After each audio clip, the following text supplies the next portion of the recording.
My racist mother-in-law lunged at me with a weapon. My fiancé has 24 hours to choose between us. My mother-in-law hated me from the moment she found out I existed, and it all comes down to the fact that I'm black. The first time I met her, my boyfriend at the time told me beforehand that his mom had a rough sense of humor and to try not to take things personally. I should have seen that for the red flag it was. We walked into her house and she looked me up and down and asked my boyfriend if he was going through a phase. He laughed nervously and I stood there frozen. Over the next few months, her comments got worse. She asked me if I knew my real father. She asked me why my hair did that. She made a joke about welfare when I mentioned I grew up in an apartment. Every single time, my boyfriend would tell me afterwards that she didn't mean it like that she was just old-fashioned, that I was being too sensitive. I stopped going to her house. I told my boyfriend that I loved him, but I refused to sit in a room with someone who treated me like I was less than human.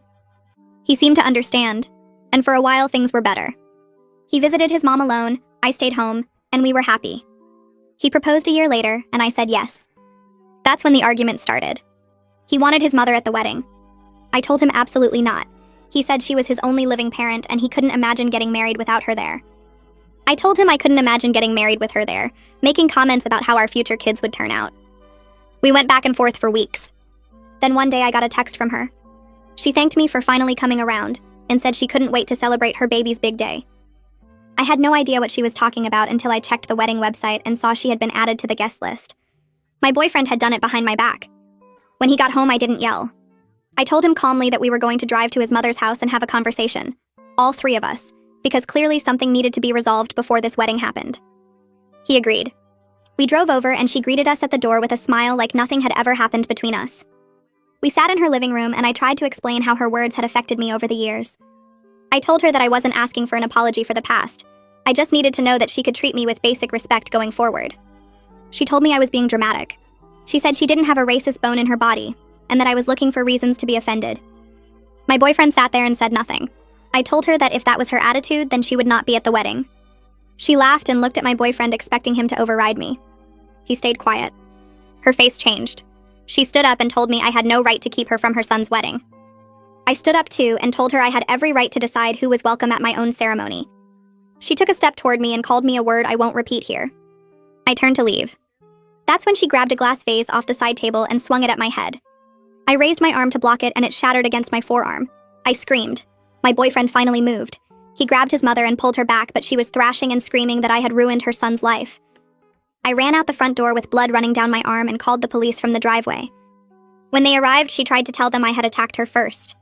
My boyfriend told them it wasn't as bad as it looked, but she had a Ring doorbell that caught me walking out with blood on my arm and her screaming through the window. They arrested her on the spot. I got 7 stitches at the emergency room. My boyfriend sat in the waiting room the entire time, but when he came in after the doctor left, the first thing he said was asking if I really had to call the police on his mother. I looked at him and felt something in me go cold.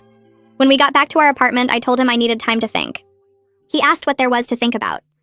I told him his mother had just put me in the hospital, and his first instinct was to worry about her. I told him that I loved him, but I couldn't marry someone who wouldn't protect me. I gave him a choice. Either he cuts contact with his mother completely, or the engagement is over. He asked how he was supposed to just abandon his mom. I told him I wasn't asking him to abandon her. I was asking him to choose. That was 2 days ago. He's been sleeping in the guest room. He keeps saying he needs more time. I told him this morning that he has until midnight tonight to give me an answer. It's 6 p.m. now.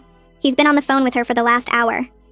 I hear him through the guest room door, his voice rising and falling in that pleading tone he uses with her, and I know with cold certainty that he's trying to justify my ultimatum instead of simply accepting it. The clock on the kitchen wall reads 6:47 p.m., and I have 5 hours and 13 minutes left to wait. My forearm throbs where the stitches pull against the bandage, a physical reminder that this isn't about hurt feelings anymore. I press my thumb against the gauze and feel the sharp sting underneath, needing something concrete to focus on besides the muffled sound of his voice explaining me to her like I'm the problem that needs solving. The apartment feels too small suddenly, like the walls are closing in, and I realize I've been holding my breath waiting for him to raise his voice, or hang up, or do anything that suggests he's defending me instead of defending his choice to give me an ultimatum in the first place. My phone buzzes on the counter, and I see Aisha's name flash across the screen for the 4th time in an hour, asking if I need her to come over. And I finally text back yes, because sitting here alone is making my thoughts spiral into dark places I can't afford to go right now. She responds immediately with OMW, and I feel my chest unclench slightly, knowing I won't have to sit through these next 5 hours by myself. 20 minutes later, I hear her key in the lock. The spare I gave her 2 years ago when we decided we were the kind of friends who needed access to each other's apartments for emergencies. And she comes through the door carrying 2 overnight bags and takeout containers that smell like Thai food. I know I won't be able to eat. She takes one look at my face and doesn't say anything, just drops everything on the floor, and pulls me into a hug that makes my chest crack open in a way I've been fighting against since we got home from the emergency room 2 days ago. I start shaking and can't stop, my whole body trembling against her while she holds me tight and makes those soft shushing sounds you make to calm scared animals. When I finally stop shaking enough to breathe normally, she steers me to the couch and sits me down like I'm made of glass, then settles beside me with her hand on my knee. She asks what I need from her tonight, and I realize I don't know how to answer that. Because what I need is for the last 2 days to not have happened, for his mother to not be a racist who attacked me, for him to have protected me instead of making me protect myself. But those aren't things Aisha can give me, so instead I just start talking, telling her everything not just about today, but the whole pattern going back to that first meeting when his mom asked if he was going through a phase.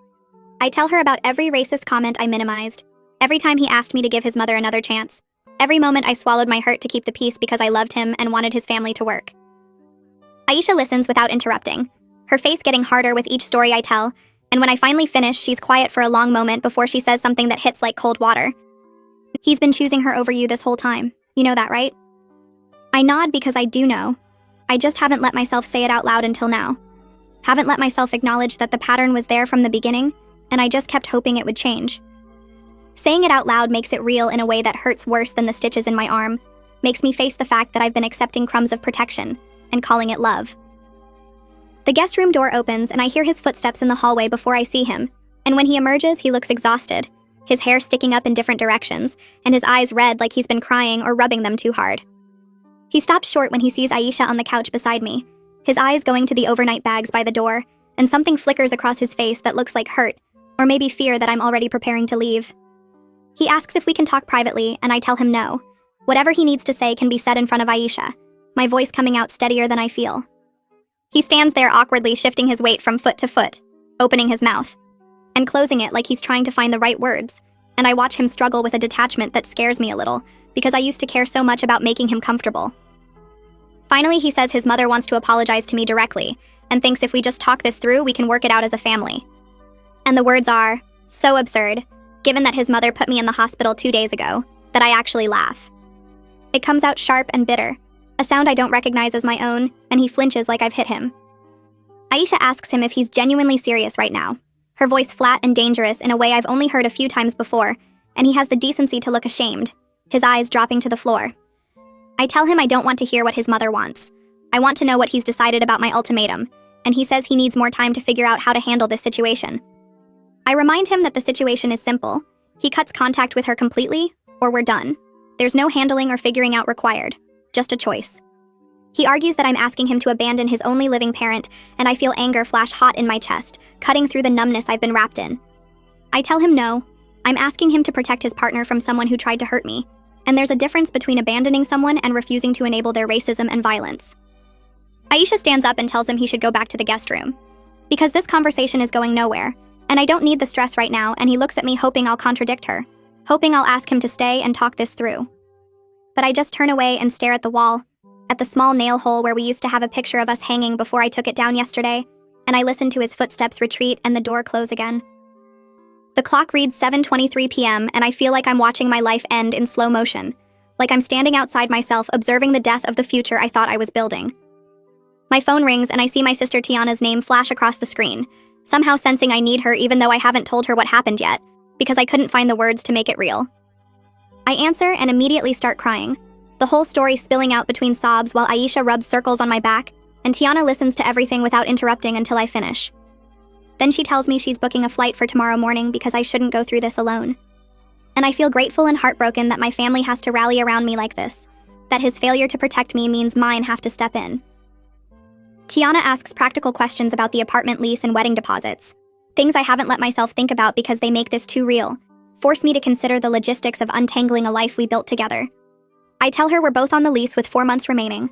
We've paid deposits on a venue and photographer totaling almost $8,000, and I have no idea how to untangle our finances because everything is joint accounts and shared credit cards. She says we'll figure it out together and that money is replaceable, but my safety and dignity aren't, which makes me cry harder because she's right, but it doesn't make the loss hurt any less. After I hang up with Tiana, Aisha suggests we watch something mindless on TV to distract me from clock watching, but when she turns it on, I can't focus on anything except the silence from the guest room. At 8:15 p.m., I hear him on the phone again, his voice muffled through the door, and I wonder if he's calling his mother back or talking to friends for advice on how to handle the impossible choice I've given him. Aisha sees me staring at the guest room door and physically turns my face toward her, her hands gentle, but firm on my cheeks, and she reminds me that his choice isn't about me. It's about who he is as a person, and whether he's capable of being the partner I deserve. I watch the clock change to 8:47 p.m. and my phone buzzes. Detective Brendan Larson's name lights up the screen and I answer on the second ring. His voice comes through professional but warm, the kind of tone that makes you feel like someone actually cares about what happened to you. He tells me my mother-in-law has been formally charged with assault and battery, that the arraignment is scheduled for next week, and that the case is moving forward regardless of what happens between me and my fiancé. I feel something loosen in my chest, knowing the legal system is taking this seriously, even if my fiancé couldn't. Detective Larson asks if I feel safe at home, and whether she's tried to contact me, and I tell him about the guest room situation, about the ultimatum I gave with 5 hours left until midnight. The line goes quiet for a moment, and then he says something that makes me sit up straighter. He says I hadn't thought about that, but now that he said it, I realize how much I need that barrier between us, something official that says she can't come near me ever again. He gives me the number for a victim advocate named Denise and tells me she can help me file the paperwork if I want. I save the number in my phone and thank him, my voice shakier than I want it to be. After we hang up, I stare at Denise's contact information for a full minute before I call her. She answers right away and her voice is gentle in a way that makes my throat tight. She asks about my injuries and how I'm doing emotionally, never pushing but making it clear she's there if I need help. I tell her about the stitches and the fear that lives in my stomach now, the way I keep replaying that moment when the vase came at my head. She listens without interrupting, and then explains how the restraining order process works, how it would legally prohibit any contact from my mother-in-law, and what happens if she violates it. The conversation is practical and calming, and by the end I agree to meet her tomorrow morning at the courthouse. Having something concrete to do besides wait for midnight feels like a lifeline I didn't know I needed. At 9 p.m., I pick up my phone and text my fiancé that I'm going to bed early, that the deadline is still midnight and it's not negotiable.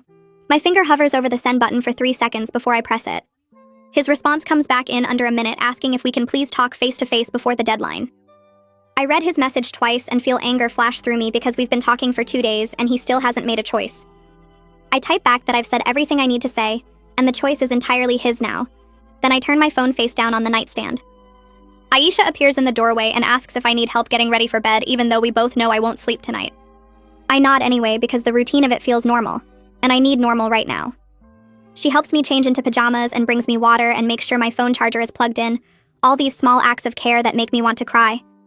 She tells me she's setting up camp on the couch to stay with me through the night, and I don't argue because the thought of being alone right now feels impossible. I lie in our bed, my bed maybe after tonight, and stare at the ceiling in the dark. The streetlight outside casts shadows across the room, and I trace them with my eyes while my mind circles through every moment I should have walked away. The first time she asked if I was going through a phase and he laughed instead of defending me. The first time she made a comment about my hair, and he told me afterward she didn't mean it like that. The first time I swallowed my hurt to keep the peace and trained him to think my pain was negotiable. I wonder if staying through all those smaller violations made him think the big ones were acceptable too. If my silence taught him that his comfort mattered more than my safety. Then I catch myself and force the thought away because his mother's violence isn't my fault no matter how many red flags I was ignored. I knew something was wrong and I kept hoping it would get better instead of demanding better from the start. The regret sits heavy in my chest, but underneath it is something harder, something that feels like clarity. I see now what I couldn't see before, that love without protection isn't really love at all. Around 10 p.m., I hear the guest room door open and footsteps move down the hallway. My whole body goes tense listening, and then I hear the apartment door close with a soft click. He's leaving with an hour and a half until the deadline, and I don't know if that means he's made his choice, or if he's running away from making one. Aisha comes to check on me seconds later, her face worried in the dim light from the hallway. I tell her he left and we both sit there wondering what it means. Part of me wants to text him and demand to know where he's going, but I force myself to leave my phone on the nightstand. I set this boundary and I have to hold it even though the uncertainty is killing me. Aisha sits on the edge of the bed and takes my hand, her grip warm and steady. She doesn't tell me it will be okay because we both know it might not be. We just sit there in the dark while the clock ticks toward midnight, and my future hangs in the balance. My phone stays silent, and every minute that passes feels like an hour. I try to imagine what he's doing right now, where he went, whether he's choosing me or her. The not knowing is worse than almost anything else. I must drift off at some point because I wake to Aisha gently shaking my shoulder and whispering that it's 11:30 p.m. My heart starts hammering before I'm fully awake and I grab my phone off the nightstand. No messages, no missed calls, no indication of where he went or what he's decided. The screen is blank except for the time glowing up at me like a countdown. Aisha asks if I want her to stay in the room with me for the final 30 minutes, and I nod because I can't trust my voice right now. She climbs onto the bed next to me and we sit with our backs against the headboard, both of us staring at the bedroom door like we can will him to appear. My hands are shaking and I clasp them together in my lap to make them stop. Every sound from outside makes me jump, thinking it's his car pulling up or his footsteps on the stairs. But the minutes keep ticking by and he doesn't come home. At 11:40, I start to accept that maybe he's not coming back at all, that his absence is his answer. The thought makes something crack open in my chest, but I don't let myself cry yet because there are still 7 minutes left. At 11:47 p.m., I hear the apartment door open and my whole body goes rigid. His footsteps come down the hall and stop outside the bedroom door. There's a long pause where I can hear him breathing on the other side, and then he knocks softly. He asks if he can come in, and his voice sounds rough, like he's been crying. I look at Aisha, and she squeezes my hand once before standing up to leave us alone. She gives me a look that says she'll be right outside if I need her, and then she slips past him into the hallway. The door opens wider, and he stands there looking completely wrecked. His eyes are red and swollen, his clothes are rumpled like he's been pulling at them, and his hair is standing up in places like he's been running his hands through it for hours. He doesn't move from the doorway, and I don't tell him to come in.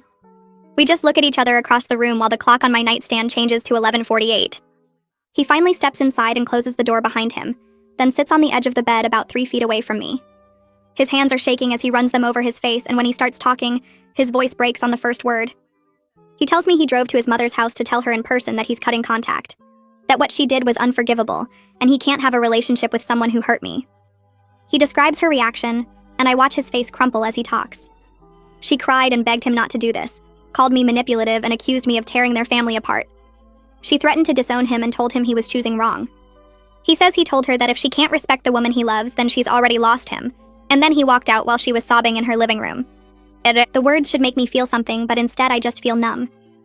This should have happened months ago, years ago, before it escalated to her swinging a vase at my head.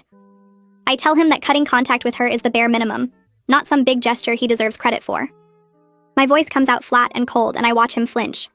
I ask him why it took me almost dying for him to finally choose me, and he flinches again at the words almost dying, but he doesn't argue with how I'm describing it. He admits he's been a coward who put his own comfort over my safety, that he enabled her racism because dealing with it was hard, and ignoring it was easy. His honesty should mean something, but right now it just makes me angry because where was this honesty 6 months ago when I first told him I wouldn't go to his mother's house anymore? Where was it a year ago when she asked me if I knew my real father?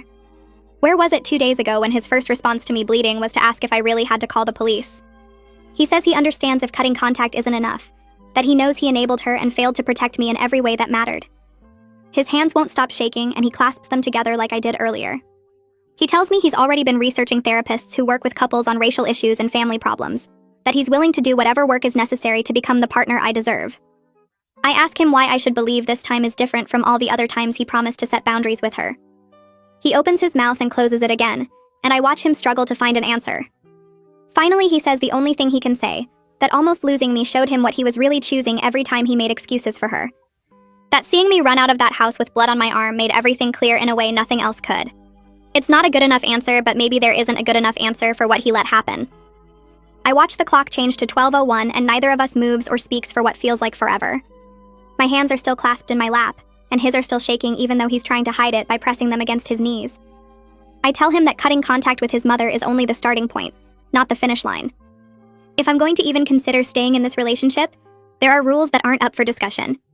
He can't have any contact with her at all, not for holidays or birthdays or family emergencies or anything else that might make him feel guilty. We're doing couples therapy every single week without exception. And the very first time he makes excuses for her or suggests maybe we should reconsider, I'm done, and there won't be another chance. He says yes to everything before I even finish talking, his voice desperate and pleading, and I feel so tired I could fall asleep sitting up. Agreeing to try doesn't mean I've forgiven him or that things are okay now. It just means I'm not walking away tonight. I tell him he's sleeping in the guest room and that's not changing anytime soon. Sharing a bed with him right now feels impossible when I can barely stand to be in the same room. He needs to understand that trust doesn't just come back because he made one good decision after years of bad ones. It takes forever to build trust and it breaks in seconds. He nods and his eyes are wet, but he doesn't argue or try to negotiate. He asks if he can hug me, and I say okay, even though every muscle in my body goes stiff when his arms come around me. I stand there like a statue until he lets go and walks toward the door. When it closes behind him, I hear Aisha's footsteps coming down the hall. She sits next to me on the bed and asks what I need, and I tell her I need someone to tell me if I just made the biggest mistake of my life by not ending this right now. Aisha stays with me until after 2 a.m. and we talk through everything. She's angry at him in a way that makes me feel protected, but she also says she gets that I still love him, and that love doesn't just disappear because someone hurt you. She's worried he'll do great for a few weeks and then slide back into old patterns when things calm down and the crisis doesn't feel so immediate anymore. She doesn't tell me what to do, which I appreciate because everyone else would probably just say to leave. Instead, she helps me figure out what I actually need from him, which is proof through his actions over time, not just pretty words he's saying because he's scared. Before she falls asleep on the couch, she makes me promise that I'll put my own healing first, instead of spending all my energy trying to save this relationship. I promise, even though I'm not totally sure I know how to do that. The next morning, I meet Denise at the courthouse to file for a restraining order. The building is cold and smells like floor cleaner and too many people. Denise is waiting by the security checkpoint with a folder under her arm, and she gives me a small smile that doesn't quite reach her eyes. We go through metal detectors and take an elevator to the 3rd floor where the family court offices are.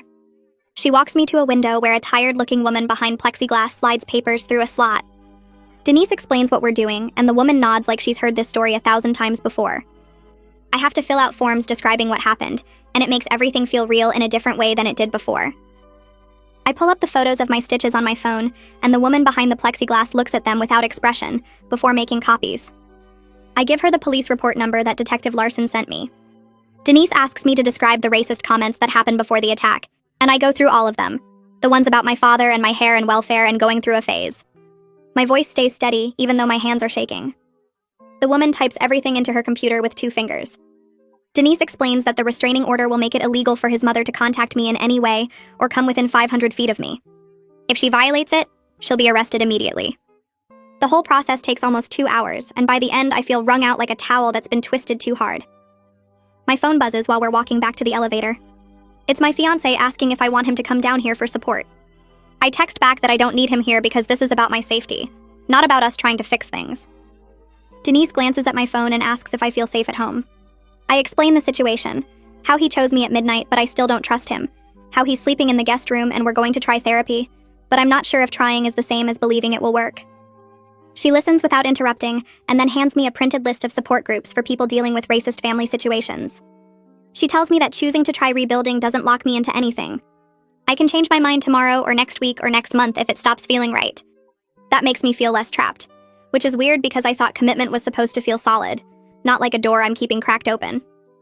Tiana shows up at my apartment that afternoon with 2 suitcases and a bag of groceries. She doesn't ask if I need her there, she just starts unpacking food into the fridge like she owns the place. That's how Tiana operates, taking charge in a way that would be annoying from anyone else but feels like relief from her. She makes me sit at the kitchen table and eat a sandwich even though I say I'm not hungry. While I'm eating, she asks pointed questions about his plan to keep no contact with his mother. How is he going to handle it when other family members pressure him? What's he going to do on Christmas or her birthday? Has he thought about what happens if she gets sick or has an emergency? I don't have good answers because we haven't talked about any of that yet. Tiana's face tells me she thinks I should have gotten more details before agreeing to try. She's not mean about it, but she's skeptical in a way that feels protective instead of judgmental. She keeps saying that actions over time matter more than promises made in a crisis. My fiancé stays in the guest room the whole time she's here. I see him peek out once to get water from the kitchen, and Tiana's eyes follow him like a hawk watching a mouse. He looks wounded by her obvious distrust, but he doesn't try to defend himself or win her over. After he disappears back into the guest room, Tiana says at least he has enough sense to give me space. 2 days later, I'm sitting in Kyra Thomas's office for my first therapy appointment. The office is small and warm with plants on the windowsill and art on the walls that looks like it was made by actual people instead of bought at a store. Kira is a black woman maybe 10 years older than me with natural hair pulled back in a bun and the kind of face that makes you want to tell her things. I sit on her couch and start crying before she even asks me a question. She hands me tissues and waits until I can breathe normally again. She asks what I need from therapy, and I tell her I need to figure out if I'm staying with him because I actually love him or because I'm scared of being alone after putting so much time into this relationship. She says those 2 things aren't opposites, that I can love him and be scared of being alone at the same time, and that therapy will help me get clear on what I actually want, instead of what I think I'm supposed to want. That makes me cry harder because nobody has said that before.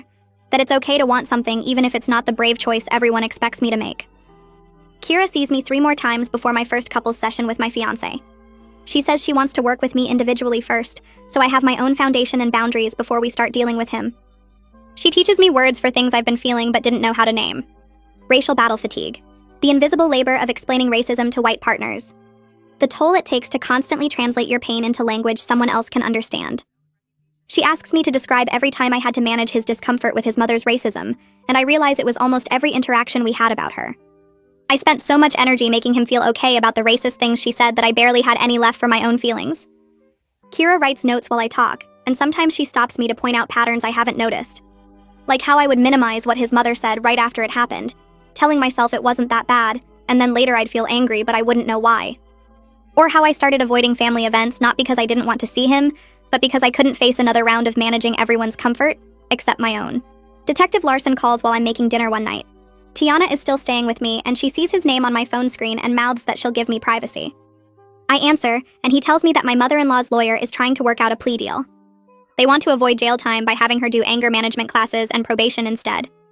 He asks how I feel about that, and I tell him honestly that it makes me angry.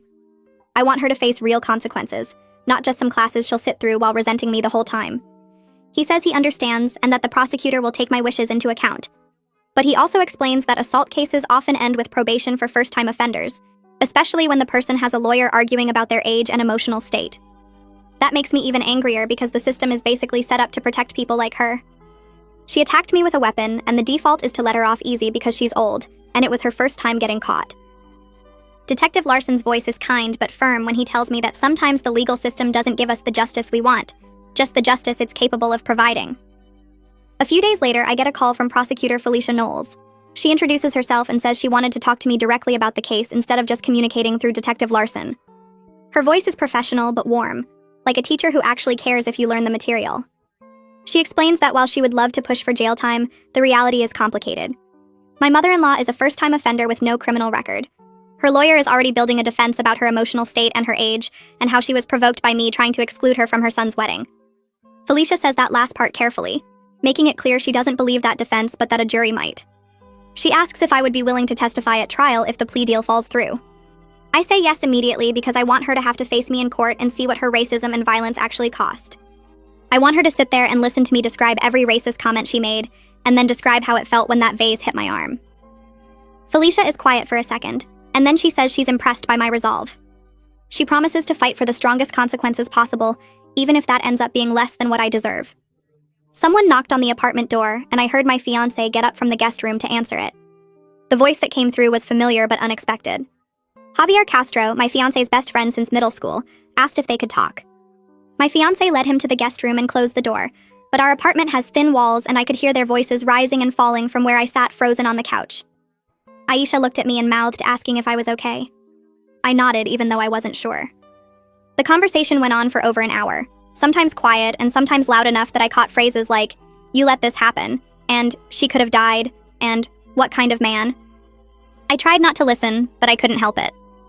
When the guest room door finally opened, I expected Javier to leave, but instead he came to find me in the kitchen where I was pretending to make tea. He stood in the doorway looking uncomfortable and asked if we could talk for a minute. I said okay, and Aisha gave us space by going to the bedroom. Javier sat down at the kitchen table and told me he was sorry. No, he said he'd witnessed some of the racist comments his mother made at family gatherings over the years, and he never said anything because he thought it wasn't his place to get involved. He said he was wrong about that. He told me that silence was the same as agreeing with her, that by not speaking up, he'd been part of the problem. His honesty caught me off guard because most of my fiancé's friends had stayed completely out of this situation. I told him I appreciated him saying that, and that speaking up now, to his friend about the pattern of enabling behavior, was exactly what good friends should do. He nodded and said he told my fiancé that if he backslides even once on the no-contact promise, he'll lose respect for him permanently. Javier stayed a few more minutes and explained what happened in the guest room. He said he confronted my fiancé about the pattern of minimizing and excuse-making that went back years. He said my fiancé broke down crying and talked about how ashamed he was of letting things get this bad, how he knew he'd failed me in every way that mattered. But Javier made it clear that shame without action means nothing. No. He said his friend needed to understand that this wasn't about one bad moment. It was about choosing comfort over protecting the woman he claimed to love. I felt something loosen in my chest hearing that someone else in my fiancé's life was holding him accountable beyond just me. It made me feel less alone in demanding change. After Javier left, I sat at the kitchen table for a long time thinking about how many people had watched this happen and said nothing. How many family gatherings where someone could have spoken up but didn't. How my fiancé had a whole network of people who knew his mother was racist, and they all just let it continue because it was easier than confronting her. The anger came back fresh and hot. My phone rang the next afternoon and the caller ID showed the wedding venue. I'd been dreading this call because I knew we had to make decisions about our date 6 months away. The coordinator was friendly and professional when I answered. She asked if we were still planning to use the venue on our scheduled date. I took a breath and explained that we weren't canceling, but we needed to reduce the guest list significantly, and we might need to postpone. She was quiet for a second, then asked if everything was okay. And I didn't know how to answer that, so I just said we were dealing with some family complications. She said she understood and that postponement was possible, but there would be fees involved. She started listing numbers and I felt my stomach drop. I realized how many practical problems came with trying to rebuild a relationship instead of just ending things cleanly. If I broke up with him, I could cancel everything and split the losses. But trying to make it work meant rearranging our whole lives while everyone watched. The coordinator asked if I wanted to schedule a time to come in and discuss options. I told her my fiancé would handle all the vendor communications and financial penalties from here on out. She said that was fine and to have him call her. After we hung up, I felt embarrassed about having to explain this situation to strangers. The wedding coordinator didn't need to know that his mother attacked me, or that I almost called off the engagement. But somehow having to deal with the practical details made it all feel more real and more humiliating. Tiana stayed for the whole week, and during that time, I watched my fiancé trying in ways I could actually see. He spent hours on his laptop researching therapists who specialized in racial dynamics and white fragility. He ordered books about anti-racism and left them on the coffee table where I could see the titles. He gave me space when I needed it, but also made it clear he was committed to doing the work. Tiana watched all of this carefully without saying much. She made breakfast every morning and asked me how I was sleeping. She stayed up late talking with me about whether I was making the right choice. The night before she had to fly back home, we sat on the couch after my fiancé had gone to bed in the guest room. She told me that effort was good, but consistency over months would be the real test. She said right now he was scared and motivated by the fear of losing me, but that fear would fade, and then we'd see if the changes stuck. She said she'd support whatever I decided, but that I needed to keep my eyes open and my boundaries firm. The next morning, I drove her to the airport and we sat in the parking garage for 20 minutes before her flight. She hugged me tight and told me to call her anytime, day or night. I watched her walk into the terminal and felt scared about navigating this without her steady judgment. She'd been my anchor all week, and now I had to figure out how to trust my own decisions again. 2 weeks after the attack, I walked into the couples therapist's office with my fiancé. We'd chosen a therapist who specialized in interracial relationships and family conflict. The waiting room was small and quiet. When the therapist called us back, she introduced herself and led us to her office.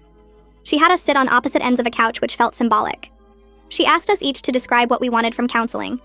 I went first because I'd been thinking about this answer since we made the appointment. I told her I needed him to understand the full weight of what his enabling had cost me. Not just the physical attack, but the years of racist comments I'd endured while he made excuses. I said I needed him to prove through actions that he'd genuinely changed and wasn't just scared of losing me. When it was his turn, he said he wanted to understand how to be a better partner and how to take apart the patterns he'd learned from his family. He said he wanted to learn how to protect me the way he should have from the beginning. The therapist wrote notes while we talked. When we finished, she looked at both of us and said we had a lot of work ahead. She explained that couples therapy after trauma was complicated and that we'd need to address both the immediate crisis and the patterns that led to it. She said the first few sessions would focus on establishing safety and trust. She asked if we were both committed to the process even when it got uncomfortable. We both said yes. The next session happened a few days later, and this time the therapist asked me to describe specific incidents of his mother's racism and his response to each one. I started with the first time we met when she asked if he was going through a phase. I described how he laughed nervously instead of defending me. Then I went through the other comments one by one. The question about my father, the comment about my hair, the welfare joke. Every time I described an incident, I also described how he reacted, how he told me not to take it personally, how he said she was old-fashioned, how he asked me to give her another chance. My fiancé sat next to me on the couch, and I watched his face while I talked. He started crying when I got to the part about that final visit to her house. I described feeling alone in that living room while she called me that word, and he just sat there frozen. The therapist asked him what he was feeling in that moment when his mother used that slur. He wiped his eyes and said he was paralyzed. He said he didn't know what to do because he'd spent his whole life avoiding conflict with her, and his brain just shut down. He said he knew it was wrong even as it was happening, but he couldn't make himself move or speak. The therapist let that sit for a minute, then told him those were explanations but not excuses. She said understanding his patterns was important, but it was just the first step toward changing them. She said he'd need to learn new responses and practice them until they became automatic. And she asked him if he was willing to do that work even when it felt uncomfortable and exposed. He said yes. The restraining order got approved 3 days later. Detective Larson called to tell me the judge had signed off on it that morning. He explained that my mother-in-law was now legally prohibited from contacting me directly or indirectly. She couldn't come within 500 feet of me. She couldn't try to reach me through other people. If she violated any part of the order, she would be arrested immediately. He said violations carried serious consequences and encouraged me to document anything suspicious. He asked if I felt safe at home, and I told him yes.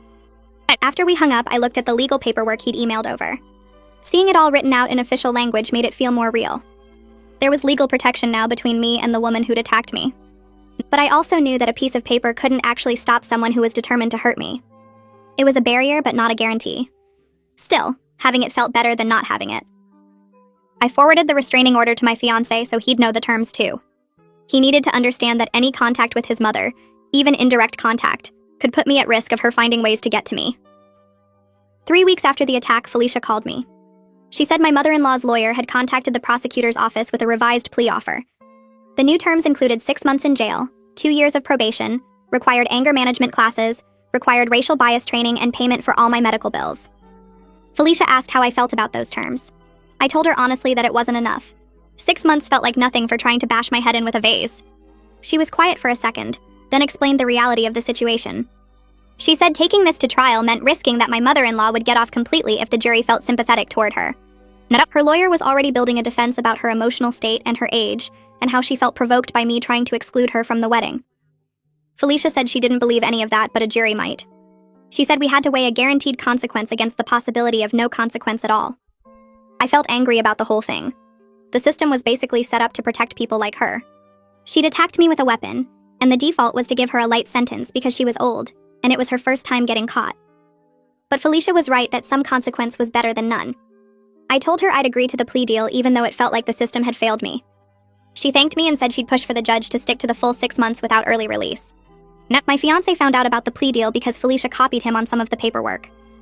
That night, he came to talk to me while I was making dinner. He asked if he could pay my medical bills himself instead of having his mother's payment count as part of her consequences. He said he wanted to take responsibility for the harm his family had caused. I stopped cutting vegetables and turned to look at him. I told him no. I said his mother needed to face the financial consequence of her violence, and that him trying to shield her from that was exactly the kind of enabling behavior we were trying to break. His face fell, but he nodded and said I was right. He didn't argue or try to convince me. He just accepted what I said and walked back to the guest room. Later that night, I thought about that interaction and realized it was progress. He'd suggested something that came from his old patterns of protecting his mother, but when I called it out, he was accepted the feedback without fighting me. It was a small thing, but it mattered. I was still angry he'd suggested it in the first place, though. Part of me wondered if he'd ever fully break free of the instinct to shield her from consequences. I had my individual therapy session with Kyra the next week. We'd been meeting once a week since right after the attack, and she'd been helping me process everything. That day, she asked me what forgiveness would look like if I was able to get there someday. The question caught me off guard because I hadn't really thought about it. I sat there trying to come up with an answer and realized I didn't know. I told her I wasn't sure I wanted to forgive him. She nodded and said forgiveness wasn't required for healing. She said I was allowed to stay angry while still choosing to try rebuilding the relationship. She told me those two things could exist at the same time. I felt something release in my chest hearing that. I'd been carrying guilt about staying angry even though I'd decided to give him another chance. Like I was supposed to forgive and move on if I was going to try to make it work. But Kira was giving me permission to feel the full mess of loving someone and resenting them at the same time. I told her some days I wanted to leave and some days I wanted to believe we could survive this. She said both things could be true at the same time. She said healing wasn't linear, and that I'd probably go back and forth between those feelings for a long time. What mattered was that I kept checking in with myself about what I actually wanted instead of what I thought I should want. I went to that therapy session the next week wondering if there was any point to talking about forgiveness when I still felt so raw. Kira sat across from me with her usual calm expression and asked me how the plea deal conversation had gone with Felicia. I told her I'd agreed to it even though it felt like his mother was getting off easy. She nodded and didn't try to convince me I should feel differently about it. Then she asked me what forgiveness would look like if I ever got there someday. The question caught me off guard because I hadn't really thought about it in those terms. I sat there trying to come up with an answer and realized I didn't know. I told her I wasn't sure I wanted to forgive him at all. She nodded and said forgiveness wasn't required for healing. She said I was allowed to stay angry while still choosing to try rebuilding the relationship. She told me those two things could exist at the same time. I felt something release in my chest hearing that. I'd been carrying guilt about staying angry even though I'd decided to give him another chance. Like I was supposed to forgive and move on if I was going to try to make it work. But Kira was giving me permission to feel the full mess of loving someone and resenting them at the same time. I told her some days I wanted to leave and some days I wanted to believe we could survive this. She said both things could be true at once. She said healing wasn't a straight line and that I'd probably go back and forth between those feelings for a long time. What mattered was that I kept checking in with myself about what I actually wanted, instead of what I thought I should want. The sentencing hearing was scheduled for 3 weeks later. Tiana flew back in the night before, and Aisha picked her up from the airport while I stayed home trying not to think about having to face his mother in court.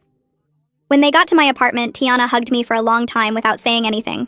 She'd brought me a new outfit to wear to court because she said I needed to walk in there looking strong and put together. I tried it on and looked at myself in the mirror. The blazer covered my scar completely.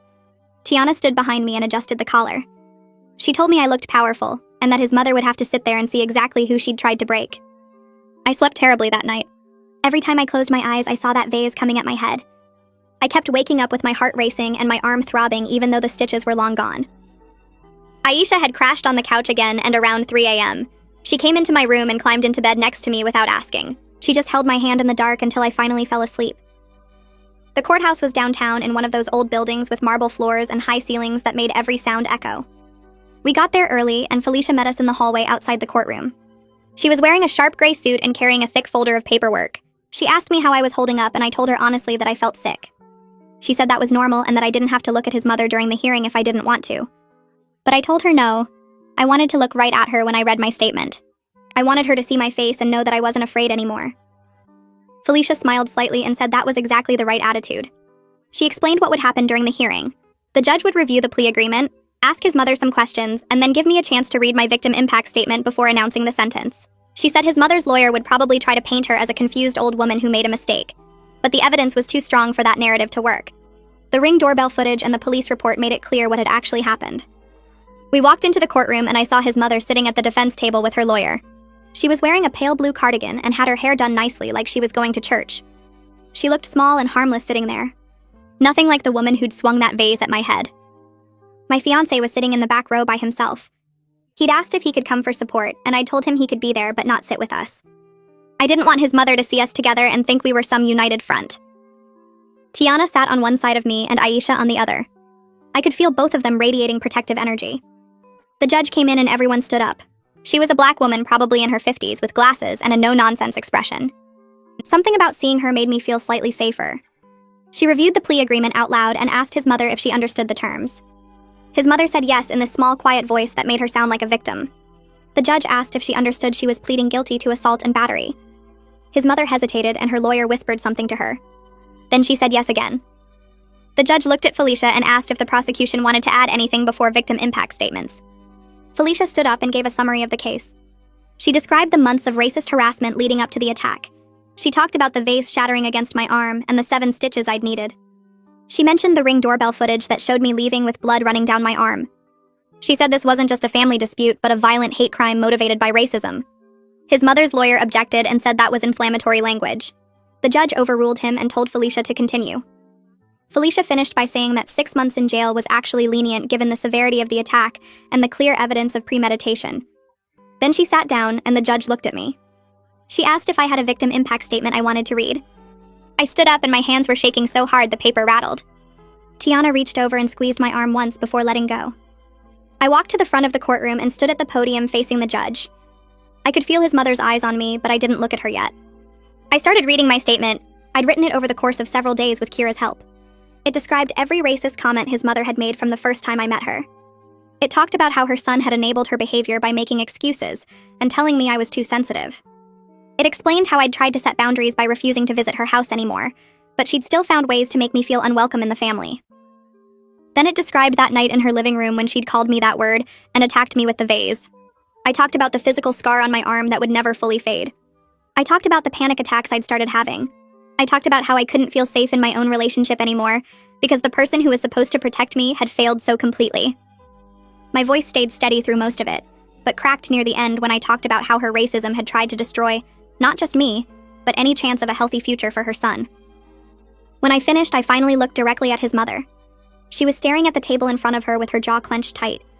Her face was red and her hands were folded, so tightly her knuckles were white.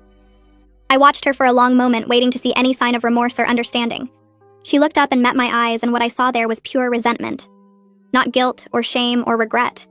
Just anger that I dared to speak about her this way in public. She looked at me like I was the problem, and she was the victim. Like I'd ruined everything by refusing to accept her treatment silently. I felt something cold settle in my chest seeing that expression. She hadn't learned anything. She didn't think she'd done anything wrong. She just resented getting caught and facing consequences. I walked back to my seat and sat down between Tiana and Aisha. Tiana leaned over and whispered that I'd done amazing. But I barely heard her because I was still processing what I'd seen in his mother's face. The judge asked his mother if she wanted to say anything before sentencing. Her lawyer stood up and said his client deeply regretted the incident and had been attending counseling to address her anger issues. He said she was a first-time offender and a senior citizen who'd acted out of character due to stress about her son's wedding. He asked for leniency and suggested probation instead of jail time. The judge looked at him with this flat expression and said the plea agreement had already been negotiated, and she wasn't interested in relitigating it now. Then she looked at his mother and asked her directly if she had anything to say. His mother stood up slowly.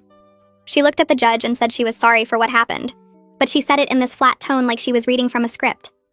She didn't look at me once while she spoke. The judge asked her if she understood why her behavior was wrong, and his mother said yes but didn't elaborate.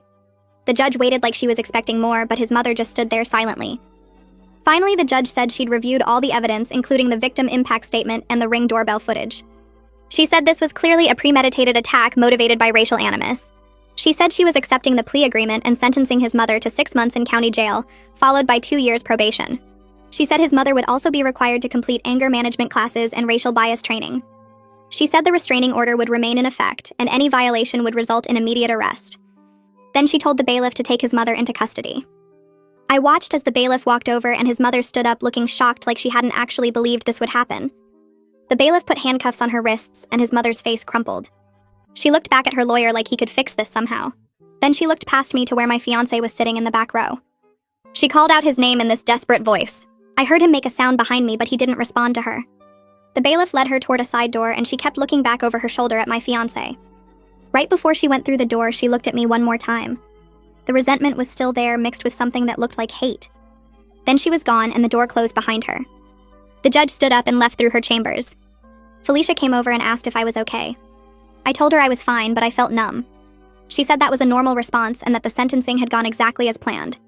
She reminded me that the restraining order was still active and that I should contact the police immediately if his mother tried to make any contact after her release. Then she shook my hand and left. Tiana and Aisha walked out of the courtroom with me between them like bodyguards. My fiancé was standing in the hallway looking wrecked.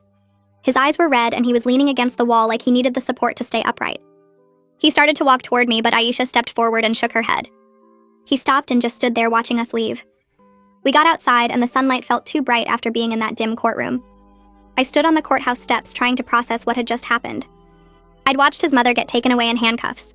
I'd seen her face and knew without any doubt that she still didn't think she'd done anything wrong. Part of me had hoped that facing consequences would make her understand. But seeing that resentment in her eyes confirmed what I'd already known deep down. She was never going to change or apologize or accept responsibility. The satisfaction I'd expected to feel watching her get sentenced wasn't there. Instead, I just felt tired and sad and angry all at once. We went to lunch at a place near the courthouse because none of us wanted to go home yet. I ordered food I couldn't eat and pushed it around my plate while Tiana and Aisha talked about the hearing. Tiana said the judge had been fair, and that 6 months was actually reasonable given how the system usually handled first-time offenders. Aisha said she was glad I'd read that statement and made his mother sit there and hear exactly what she'd done. I listened to them talk but couldn't really focus on the words. I kept seeing his mother's face when she looked at me. That expression of pure resentment like I'd personally wronged her by existing and refusing to accept her racism. My phone buzzed with a text from my fiancé asking if I was okay and if we could talk later. I didn't respond. I needed time to process everything before dealing with him and his feelings about watching his mother get taken away. That night, after Tiana and Aisha had gone home, my fiancé knocked on the bedroom door and asked if he could come in. I told him yes because I knew we needed to talk about what happened. He sat on the edge of the bed and looked at me with this devastated expression. He asked if I wanted to talk about the hearing. I told him I needed him to sit with the fact that his mother showed no remorse.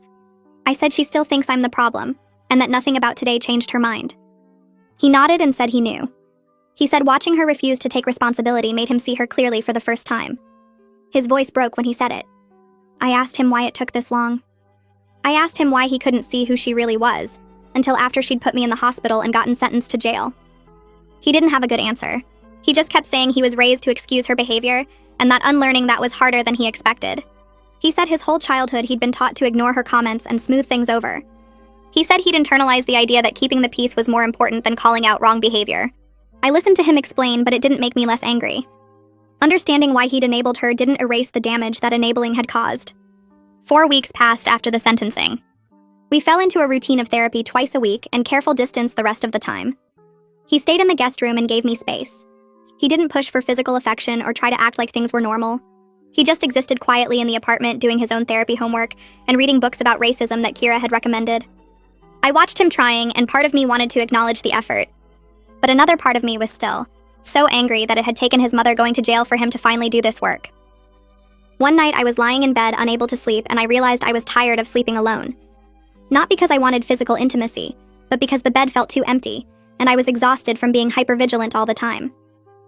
I got up and walked to the guest room. He was still awake reading by the lamp. I stood in the doorway and told him he could sleep in our bed again. His face lit up with hope, and I immediately crushed it by saying there would be conditions. I told him I was going to put pillows between us like a barrier, and he wasn't allowed to touch me unless I initiated it. He agreed without hesitation. He followed me back to the bedroom, and I arranged 3 pillows down the middle of the mattress, creating a clear division. We both got into bed on our separate sides. I lay there in the dark, hyper-aware of his presence just feet away. I could hear him breathing and feel the slight movement of the mattress when he shifted position. I wondered if physical proximity would ever feel safe again, or if I'd always have this tension in my body when he was near me. In the morning, I woke up before him and saw he was still on his side of the pillow barrier. He'd respected the boundary completely. When he woke up, he looked at me and started to say thank you for letting him back in the room. I cut him off and told him he hadn't earned gratitude yet. I said this was just the chance to keep proving himself, and that one night of respecting boundaries didn't mean everything was fixed. He nodded and said he understood. Then he got up and went to make coffee without trying to hug me or act like this was some kind of breakthrough. I appreciated that he didn't try to make it into more than it was. Our next couples therapy session was that afternoon. The therapist asked us how things had been going, and my fiancé started talking about how grateful he was that I'd let him back in the bedroom. The therapist stopped him and asked him to notice what he'd just done. He looked confused. She pointed out that he'd centered his own feelings of gratitude instead of acknowledging what it cost me to share space with him again. She said this was a pattern she'd noticed where he made his discomfort or relief the focus of conversations that should be about my experience and healing. He looked stunned, like he'd never noticed this before. She asked him to sit with that discomfort without requiring reassurance from me. I watched him struggle with it. His face went through several expressions like he wanted to apologize or explain, but he stayed quiet. The therapist turned to me and asked how I felt about him sleeping in the room again. I told her honestly that I felt tense and hyper-aware and not sure if I'd made the right choice. She nodded and said those feelings were completely valid. She said I was allowed to change my mind at any point if it became too much. Then she looked at my fiancé and told him that his job was to respect whatever I needed without making it about his feelings of rejection or hope. She said he needed to learn to sit with discomfort without requiring me to manage his emotions while I was processing my own trauma. The rest of the session focused on communication patterns. The therapist gave us exercises to practice where he had to listen to me describe my feelings without defending himself or explaining his intentions. She made him repeat back what he'd heard to prove he was actually listening instead of just waiting for his turn to talk. It was harder for him than I expected. He kept wanting to jump in with explanations or reassurances. The therapist had to stop him multiple times and remind him that his job right now was just to listen and understand. By the end of the session, he looked exhausted from the effort of holding himself back. The therapist told us this was progress even though it felt hard. She said change takes time and that I was allowed to decide at any point that it wasn't enough. Hearing her say that out loud made me feel less trapped. I'd been carrying this fear that choosing to try meant I had to see it through no matter what. But she was giving me permission to keep evaluating whether this relationship was actually serving me or just draining me. Progress was slow over the next few weeks. Some days I wanted to scream at how much emotional labor I was still doing. I was the one who had to explain why his comments hurt. I was the one who had to educate him about racism while processing my own trauma. I was the one who had to manage his feelings of guilt and shame while trying to heal from what his mother had done. It felt unfair that I was doing this much work when he was the one who'd failed me. But the therapist kept reminding me that I didn't have to do this work. She said if it was too much I could leave and that would be completely valid. She said staying and doing this work was a choice I was making, and I could unmake it whenever I wanted. That permission helped somehow. Knowing I could leave made it easier to stay and try. His mother's sister called him one evening about 6 weeks after the sentencing. I was in the kitchen making dinner when I heard his phone ring in the living room. He answered it, and I heard his voice get tense immediately. I walked to the doorway and watched him. His aunt was talking loudly enough that I could hear her voice through the phone even though I couldn't make out the words. She sounded angry. My fiancé listened for a minute, then interrupted her. He said he was maintaining no contact with his mother, and that decision wasn't up for discussion. His aunt's voice got louder. He said that anyone who pressured him about this decision would also be cut off. His aunt said something else, and he said he was serious and that he needed to go. Then he hung up and immediately blocked her number while I watched. He looked up and saw me standing there. He told me what happened without me having to ask. He said his aunt had been trying to guilt him into visiting his mother in jail. She'd said family should stick together no matter what, and that his mother was suffering. He'd told her firmly that he was done enabling racist behavior, and that his mother's suffering was a consequence of her own actions. Then he'd blocked her number so she couldn't keep trying. He told me all of this in a straightforward way without looking for praise or reassurance. I felt something shift slightly inside me. This is what protection looked like. Choosing me even when it cost him family relationships. Not making a big deal about it or expecting gratitude. Just doing what needed to be done and telling me about it, so I knew I was safe. 2 months after the attack, I went out to dinner with my fiancé and Aisha and her girlfriend. We were sitting at a restaurant downtown, trying to have a normal evening. The food was good and the conversation was light. I was actually relaxing for the first time in weeks. Then I heard a voice at the table next to us. An older white woman was talking to her friend about something she'd seen on the news. She said something about those people and their neighborhoods. The words hit me like ice water. Suddenly, I wasn't in the restaurant anymore. I was back in that living room watching his mother's face twist with hate. I saw the vase coming at my head. I felt the glass shatter against my arm. My heart started racing, and I couldn't breathe right. The restaurant felt too hot and too loud, and I needed to get out. My fiancé noticed immediately. He didn't ask what was wrong or make a scene. He just stood up and took my hand and guided me toward the door. Aisha threw money on the table, and they followed us out. We got outside, and the cool air hit my face, but I still couldn't breathe properly. My fiancé moved me away from the entrance and started talking me through breathing exercises we'd learned in therapy. He counted breaths with me and kept his voice calm and steady. He didn't touch me more than necessary or try to hug me. He just stood there helping me breathe until my heart rate started to slow down. When I could finally talk again, I felt embarrassed. I told him I was sorry for ruining dinner. He looked at me seriously and said I hadn't ruined anything. He said trauma responses were normal, and that he was here for whatever I needed. Then he asked if I wanted to go home, or if I wanted to sit outside for a while longer. I said I wanted to sit. We found a bench away from the restaurant, and he sat next to me while Aisha and her girlfriend gave us space.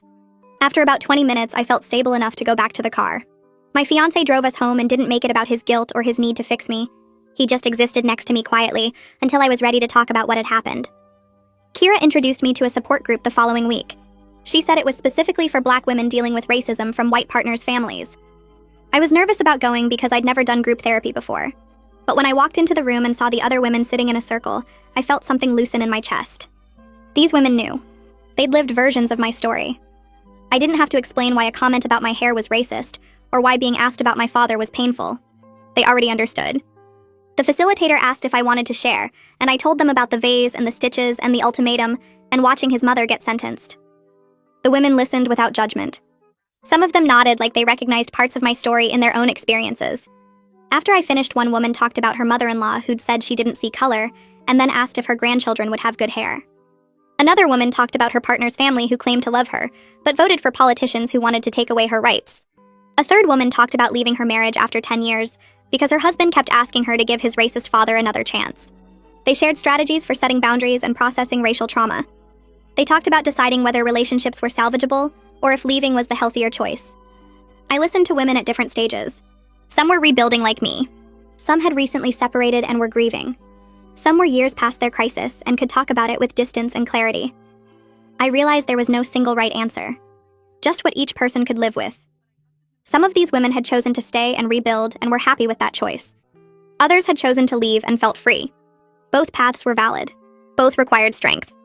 I left that first meeting feeling less alone than I had in months. 3 months after the attack, we'd settled into a rhythm. Therapy twice a week. Daily check-ins where he asked how I was feeling and actually listened to the answer. Him maintaining no contact with his mother despite her attempts to reach him through other family members.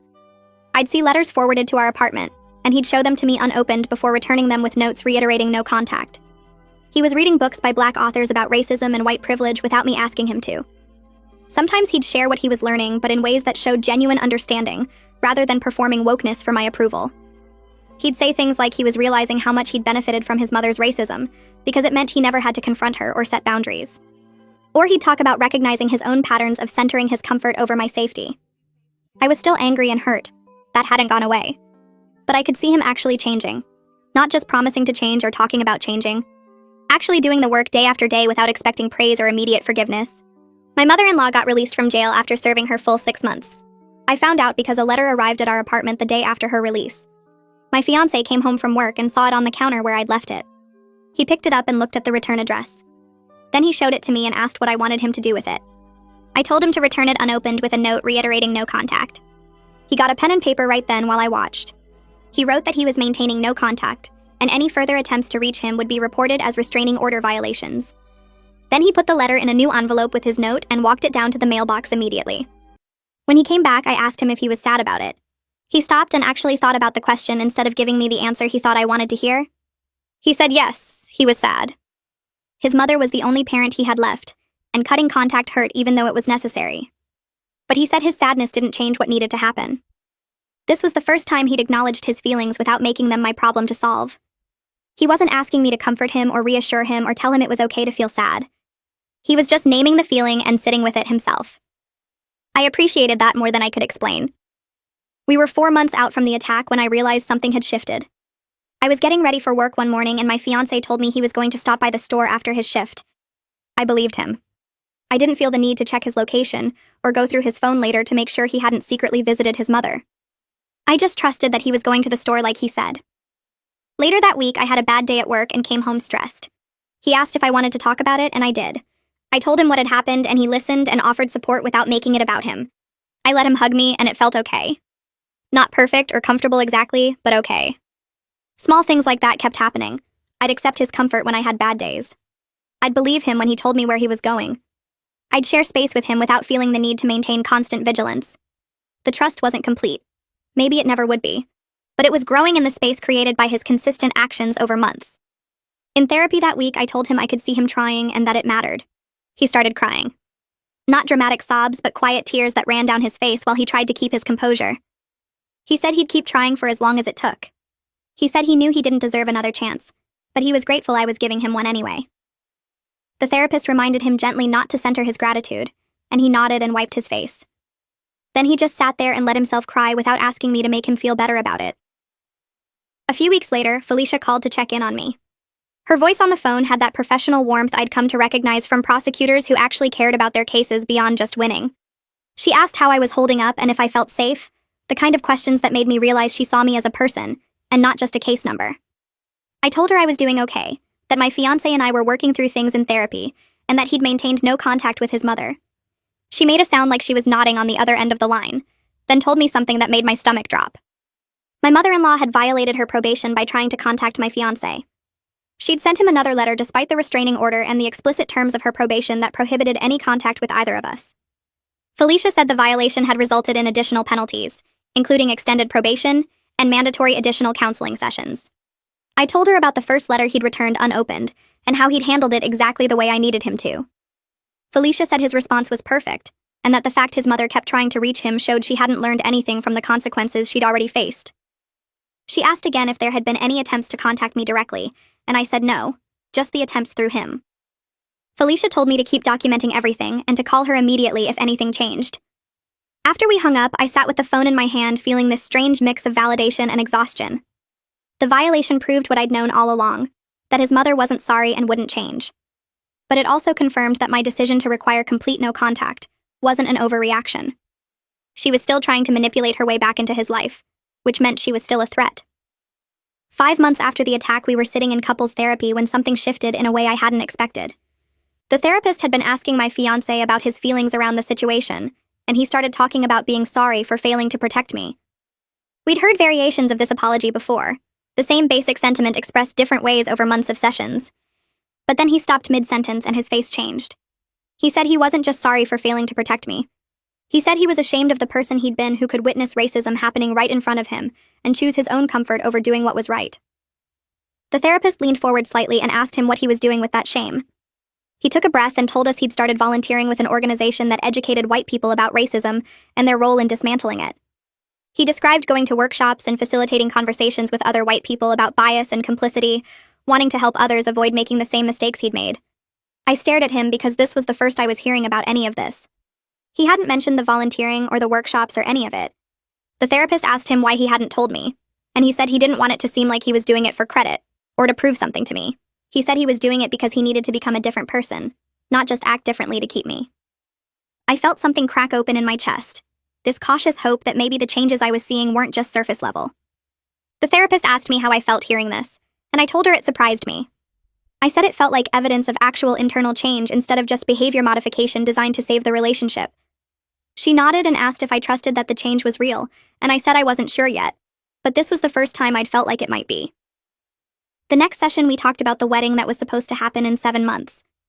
I'd been avoiding thinking about it because every time I pictured walking down an aisle, I also pictured explaining to guests why his entire family wasn't there. My fiancé brought it up first, saying he didn't think we should go through with it on the original date. I felt my shoulders tense, waiting for him to say something about giving his mother another chance or finding a compromise. Instead, he said he thought we should postpone it by a year to give us real time to rebuild trust and see if our foundation could actually hold.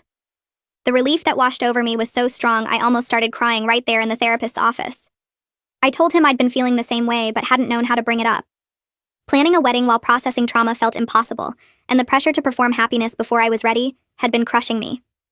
He said he would handle all the vendor communications and take care of the financial penalties from postponing. He said it was a consequence he deserved and I shouldn't feel guilty about the money we'd lose. The therapist asked how I felt about his offer, and I said it helped. I said taking responsibility for the practical fallout was part of what I needed to see from him. After that session, we drove home in silence, but it wasn't the heavy, uncomfortable silence we'd been living in for months. It felt lighter somehow, like we'd both exhaled at the same time. Aisha came over a few days later, and we sat on my couch drinking wine while my fiancé stayed in the guest room to give us space. She asked me the question I'd been avoiding asking myself. She wanted to know if I was actually happy or just committed to trying. I took a long drink of wine before answering because I wanted to be honest with her and with myself. I told her I was cautiously hopeful, but that I was still carrying hurt that might never fully heal. I said some days I believed we could survive this, and other days I wanted to pack my stuff and leave. She listened without interrupting, and when I finished, she told me that was completely fair. She said I could change my mind at any point if the relationship stopped serving me. She reminded me that staying wasn't a promise I had to keep forever, especially if he backslid or stopped doing the work. Her permission to leave if I needed to made me feel less trapped. It was strange how knowing I could walk away made it easier to choose to stay. I asked her if she thought I was making a mistake, and she said no. She said she'd seen him actually changing over the past months, and that counted for something. But she also said she'd help me pack and find a new place in a heartbeat if that's what I decided I needed. Having that support made all the difference. 6 months after the attack, we started planning a small trip together. Just a weekend away at a cabin upstate, nothing fancy or complicated. I noticed while we were looking at rental listings that I felt excited instead of anxious about traveling with him. We'd been doing weekly date nights where we focused on reconnecting as people who genuinely enjoyed each other's company, instead of just partners processing a crisis. We'd go to movies or try new restaurants or walk around the park near our apartment. During those nights, I remembered why I'd fallen in love with him in the first place.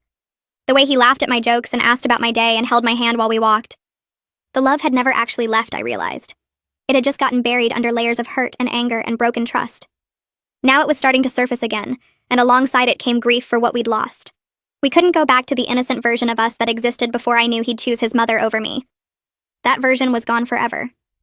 But maybe we could build something new from the ruins, something more honest and harder won. I booked the cabin for 2 weeks out, and when I showed him the confirmation email, he smiled in a way I hadn't seen in months.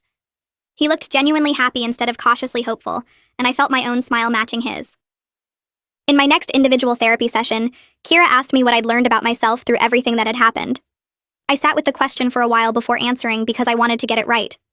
I told her I'd learned I was stronger than I thought I was, that I could set boundaries even when it cost me everything I thought I wanted, that I could demand better treatment and walk away from people who couldn't give it to me. But I'd also learned that I deserved better than what I'd accepted for so long. All those racist comments I'd minimized and excused because I loved him.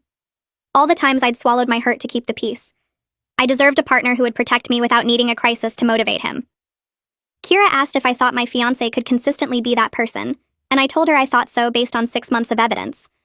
But I also said I was keeping my eyes open and my boundaries firm.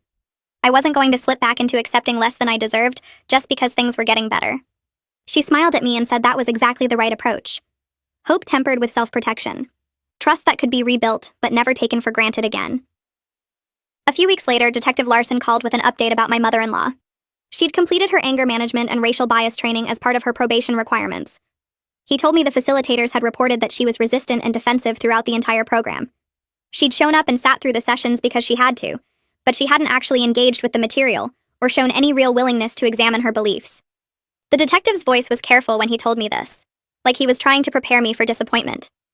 He warned me that compliance with court-ordered requirements didn't mean actual change had happened. He said I should stay alert about my safety and keep following the protective measures I already had in place.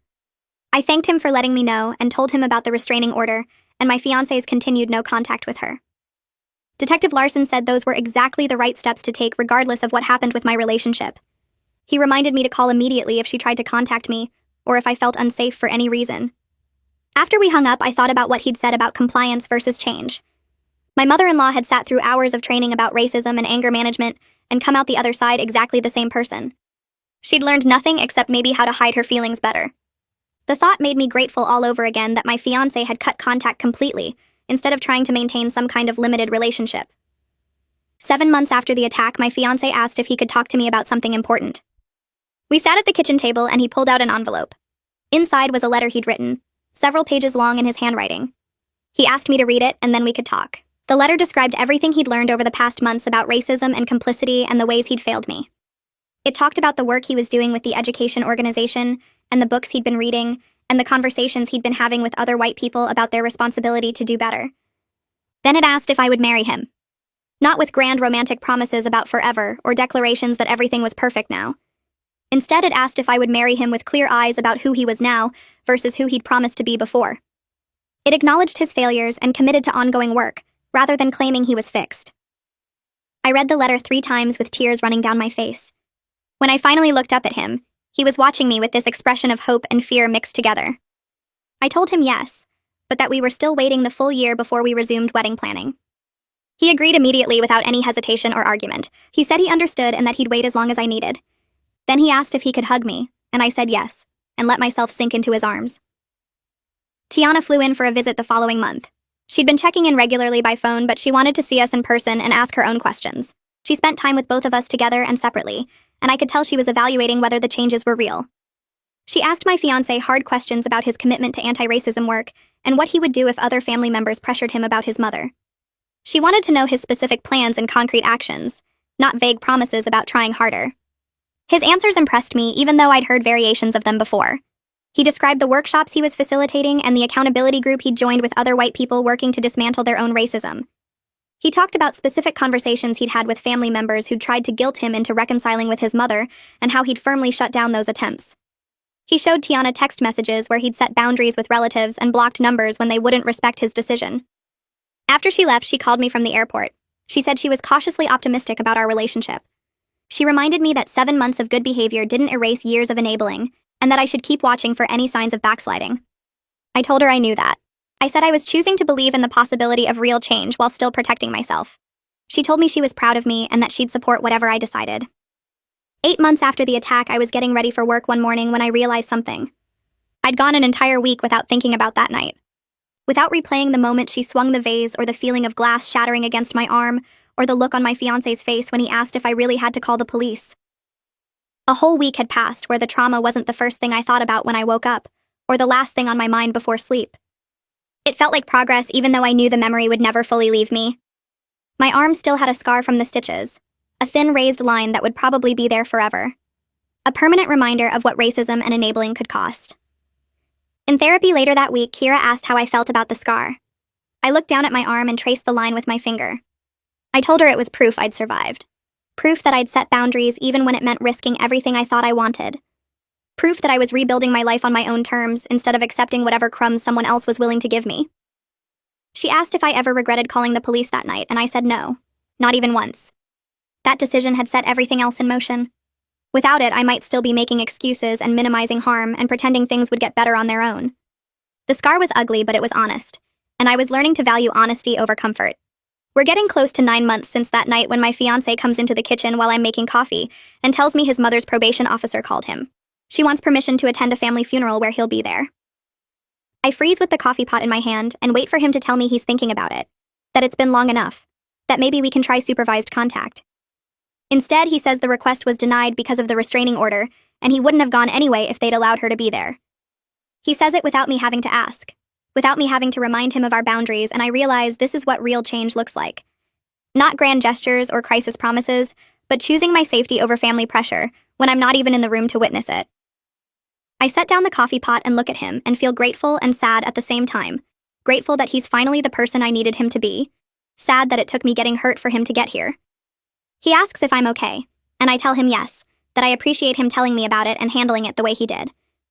We drink our coffee in comfortable silence, and I think about how different this moment would have been a year ago, when he would have agonized over the decision and made me feel guilty for keeping him from family events. Our final therapy session before taking a break from weekly appointments happens the next week. The therapist asks us each to describe where we are now compared to 8 months ago when we started coming regularly. I think about my answer for a minute before speaking. I tell her I'm healing and hopeful, but carrying scars that might never fully fade. I say I've learned to speak up for myself even when it's hard, and that I'm choosing this relationship with clear eyes instead of naive hope about who he might become. My fiancé goes next, and his voice is steady when he talks about learning that love requires action, not just feeling. He says his comfort isn't more important than my safety, and that he's committed to being worthy of my choice to stay. The therapist nods and tells us we've done hard work, and that taking a break from weekly sessions doesn't mean we stop working on our relationship. She reminds us we can come back anytime if we need support, and that the tools we've learned here are ours to keep using. Walking out of her office, I feel lighter somehow, like we've graduated from crisis management to actually building something sustainable. 10 months after the attack, we're sitting at the dining table with wedding magazines and a calendar spread out between us.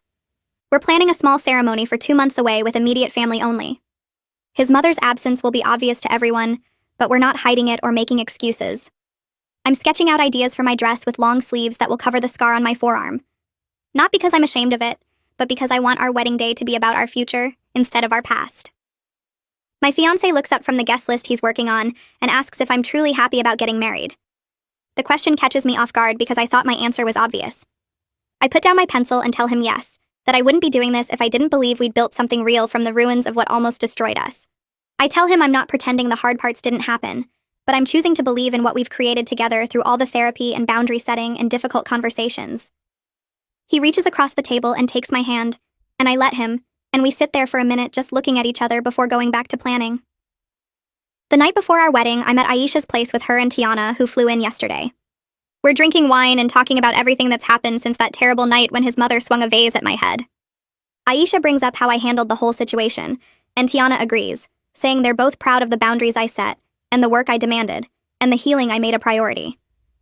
I think about the woman I was back then, who accepted rough sense of humor as an explanation for racism, and compare her to who I am now. The woman who knows her worth and demands protection and refuses to make herself smaller for anyone's comfort. I tell them that surviving this made me stronger, even though I wish I'd never been tested this way. Tiana raises her glass and says tomorrow I'm marrying someone who finally understands what it means to choose me. Aisha adds that our story isn't a fairy tale, but it's honest and hard-won and entirely ours. We clink glasses, and I feel tears running down my face, but they're not sad tears. Tomorrow I'm getting married, and it won't be the wedding I originally planned with all the guests and his mother smiling in the front row. It'll be smaller and quieter and marked by everything we survived to get here. But it'll be real, and built on a foundation of actual change instead of empty promises, and that matters more than any fairy tale ending ever could.